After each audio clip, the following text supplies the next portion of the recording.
আবু বকর তার সব সম্পদ দান করে এক্ষেত্রে দৃষ্টান্ত স্থাপন করেন। তার বক্তব্য ছিল, আমি আল্লাহ ও তার রাসূলকে আমার ও আমার পরিবারের জন্য রেখেছি। 631 সালে মুসলমানদের একটি দল মুক্তভাবে হজের উদ্দেশ্যে মক্কা গমন করে। আবু বকর এ দলের নেতৃত্ব দেন। ইসলামের ইতিহাসে তিনি প্রথম আমিরুল হজ বা হজের নেতা হিসাবে স্বীকৃত। বিদায় হজ থেকে ফেরার কিছুকাল পর মুহাম্মদ শাহ অসুস্থ হয়ে পড়েন। অসুস্থতা ধীরে ধীরে বৃদ্ধি পায়।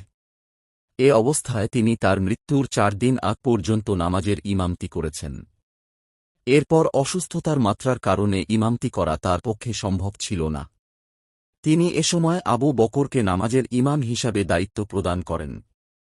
মুহাম্মাদের মৃত্যু সংবাদ প্রচার হওয়ার পর উমর ইবনুল খাত্তাব অশান্ত হয়ে পড়েন এবং তা মানতে অস্বীকৃতি জানান। অ্যাডভার্টাইজমেন্ট